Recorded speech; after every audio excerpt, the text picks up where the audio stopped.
Attention, car il existe 7 erreurs que commettent presque tous les débutants, et qui peuvent gâcher votre expérience avant même le départ. De payer trop cher à cause d'une mauvaise réservation, à dépenser une fortune pour des choses inutiles, ou encore choisir le mauvais navire sans vous en rendre compte. Dans cette vidéo, je vais vous expliquer comment éviter chacune d'entre elles pour que votre première croisière soit parfaite. C'est parti. Erreur 1. Pensez que réserver directement avec la compagnie est toujours mieux. Beaucoup de personnes qui n'ont jamais fait de croisière suivent le même schéma que pour d'autres voyages. Hôtel sur Booking, vol sur Opodo ou Expedia, et pas d'agence de voyage. Pourtant, dans le monde des croisières, les agences restent très importantes. La raison est simple. Dans la plupart des cas, le prix qu'elles proposent est identique à celui de la compagnie, mais elles offrent un accompagnement personnalisé. Certaines agences, notamment celles spécialisées ou avec des conseillers ayant visité de nombreux navires, peuvent vous orienter de façon bien plus précise qu'un site officiel. Si vous réservez par vous-même sur le site de la compagnie, vous n'obtiendrez aucun avantage supplémentaire et vous perdrez la possibilité de recevoir de précieux conseils. Dans la majorité des cas, les agences ne facturent même pas de frais de gestion. Et si l'une d'elles le fait, cela peut effectivement revenir plus cher que de réserver directement. Mais ce n'est pas la norme. En revanche, si votre agence ne connaît rien aux croisières, vous préférerez peut-être appeler la compagnie. Mais souvenez-vous, elle ne vous proposera que ses propres navires. Ne vous attendez pas à ce qu'AIDA vous recommande un bateau d'une autre compagnie, même s'il serait plus adapté à vos besoins. Erreur 2. Croire qu'un forfait boisson est indispensable. Avant d'embarquer, beaucoup se demandent « Ai-je besoin d'un forfait boisson ?» La réponse n'est pas la même pour tout le monde. Si vous prévoyez de consommer beaucoup d'alcool, le forfait peut vous faire économiser pas mal d'argent. Mais si votre consommation est modérée, il n'est peut-être pas nécessaire.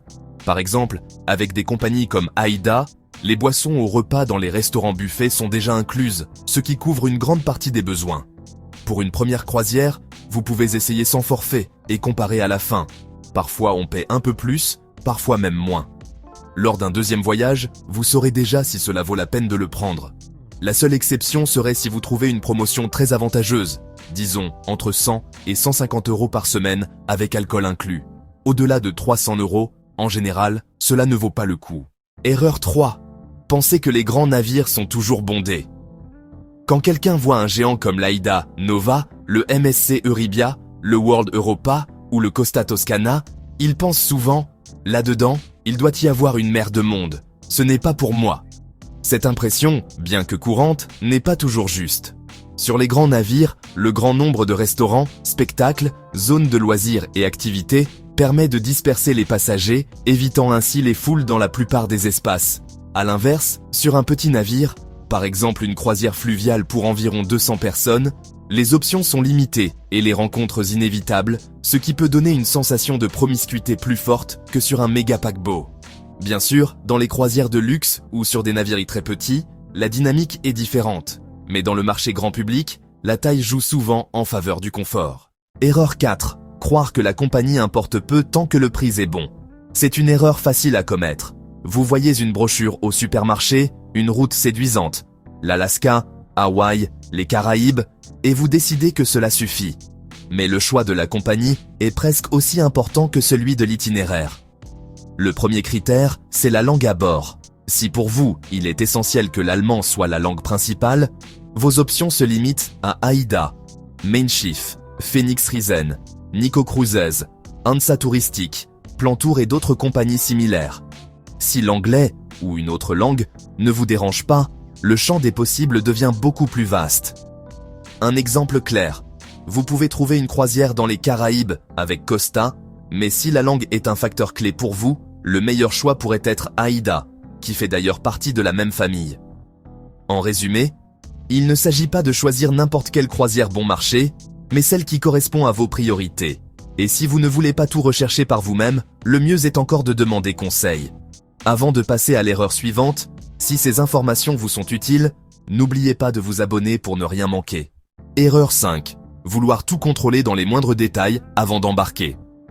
Aujourd'hui, les réseaux sociaux et les groupes de voyageurs sur Facebook permettent de tout savoir. De quel côté du lit se trouve la tête de lit dans la cabine, jusqu'au nombre de prises électriques disponibles à côté. Le problème, c'est que dans bien des cas, cette préparation devient une obsession. On finit par vouloir tout prévoir, et cela enlève une partie du plaisir. La vérité, c'est qu'il n'est pas nécessaire de tout savoir avant votre première croisière. La meilleure façon d'apprendre, c'est de vivre l'expérience. Peut-être oublierez-vous quelque chose, ou tout ne sera pas parfait, mais ce n'est pas une opération chirurgicale, c'est un voyage. Détendez-vous et profitez, car une partie de la magie réside dans le fait de découvrir les choses au fur et à mesure. Erreur 6. Croire que le mal de mer est un problème constant sur les croisières. Parmi les doutes les plus fréquents avant d'embarquer, l'un des plus répandus concerne le mal de mer. Beaucoup de personnes, même celles qui n'ont jamais mis le pied sur un bateau, redoutent de passer tout le voyage avec des nausées. Rien que l'idée d'être entouré d'eau, sans possibilité de descendre à tout moment, suffit à créer une certaine inquiétude. Cependant, cette perception est bien éloignée de la réalité. Et dans la majorité des cas, la peur est largement exagérée. D'après mon expérience personnelle, je n'ai été pris de vertige que 2 ou 3 fois, toutes en 2020, après de nombreux voyages en mer. Autrement dit, ce n'est pas un problème constant ni inévitable. La plupart des passagers, surtout à bord de navires modernes et bien planifiés, passent toute la traversée sans rien remarquer d'anormal. L'une des principales raisons pour lesquelles le mal de mer est rare, c'est la taille des navires actuels. Les bateaux de grande envergure, ceux utilisés pour la majorité des croisières, offrent une stabilité remarquable. Leur poids, leur conception et leur capacité à fendre les vagues font que le mouvement est à peine perceptible. Souvent, on peut même oublier qu'on se trouve sur l'eau, tant la sensation est proche de celle de la terre ferme.